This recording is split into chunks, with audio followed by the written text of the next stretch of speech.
Today we're going to talk about how to use or create a quick Flipgrid. So you're going to start by just going to flipgrid.com, and then if it's your first time using this, you're going to sign up as an educator. And the best way to do that is to use your Google sign in. So I am already signed up as an educator, so I'm just going to click log in. And then as always, I usually log in with my Google login. And this is my Flipgrid dashboard. So you can see I have my two classes, algebra and geometry, and then I'm called a co-pilot in my coworkers class. And you can see all the responses and topics. Now for our Flipgrid, what I'm going to do is I'm going to create a new group. And it's very similar when you create a new group, it's essentially creating a new class. So this is our flipped classroom PD. I'm going to make sure that it's active, and then you can decide whether or not to allow email notifications. I usually don't do that.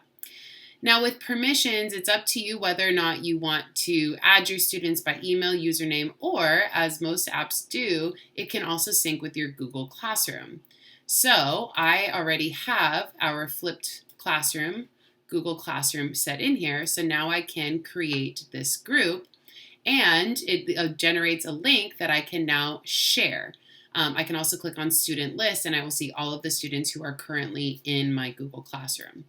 So now I have a group, my flipped classroom PD group, and everybody will be in there. When you create a new group, it automatically generates this hello I am topic, but it's whether you want to use it or not. I tend to not want to use it, so I end up deleting that more often than not, but it's completely up to you whether or not you want to use it. So we have a classroom now, but we want to create a topic. So a topic, it means something for students to actually respond to. So I'm just going to go to create a topic, and now here is the dashboard for our topic. So the topic that you responded to was response to intro slope video. So that's the title, and then here is the prompt. So the prompt for this class is, in your own words after watching this video, what is the difference between positive and negative slope? So I've typed out that prompt, and then I usually don't stop there. I will also provide some vocabulary and some sentence starters. So for the word bank, some vocabulary, and again, you can make things just like Microsoft Word. You can bold, you can underline. For the word bank, maybe I want to include things like positive change, negative change, rise, run, left to right, increasing, decreasing, and anything else that you might think of. And then I usually, because this is a video, I like to make some optional sentence starters. So this is going to help your students who don't really know what to say. I'll say something like, I think the difference between a positive and negative slope is blank because blank. Or a positive slope is blank, but a negative slope is blank.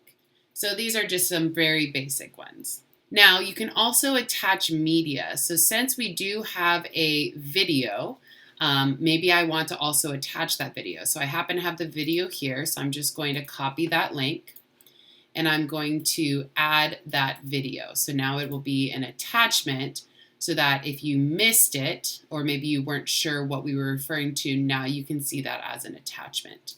Now, if you want to add a password, you can, but I don't, recommend it because you're already syncing it to your Google Classroom. Now let's go on to the essentials. So topic moderation. This is if you want students to be able to see each other's videos or not. So when I'm using this for assessment purposes, I will typically click on topic moderation, so I'm the only person who can see these videos. However, for the sake of this one, since it's just kind of like a reflection, I'm going to allow you to see everyone's video when you're done. For the recording time, I'm going to keep it to, we'll keep it to 1 minute and 30 seconds, but you can go down to 15 seconds all the way up to 10 minutes, and it will stop after that. Allowing comments on video responses, I will allow text comments only, again, if this were a test, I would not allow any of this. I would just have topic moderation. There are a couple other additional options, like do you want to attach a link, the status, you can put a time frame on it, and then however you get notifications, and there's all of these things that you can play around with. I tend to usually keep the basics for this. And now we're going to click Create Topic, and as soon as you are done with your topic, it generates this link, and you can share it to Google Classroom, a QR code, all different things. Now, if I copy this link and paste it into my search bar, this is what it looks like as a student. Same thing, your students just join with Google because that's what their Google Classroom is through. And here is everything that we put together. So here's our title. After watching the video on an introduction to slope, in your own words, what is the difference between a positive and negative slope? And if you missed it, you can click on the video right there and rewatch part of it. Here's our word bank.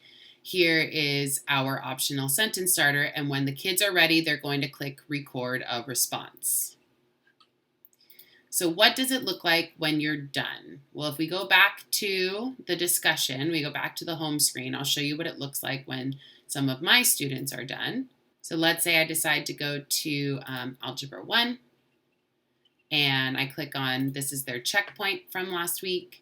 And again, I have essential questions, sentence starters, and then here are all of their videos and whether or not they have been viewed. So I'm the only person who viewed these, so I was able to view all of them. And then to watch one of them, you would just click on it, and the video appears. And then you can click all the way through. And that's the basics of Flipgrid. There's definitely a lot more that you can do, but those are the basics, and hopefully that's helpful for you at least to get started.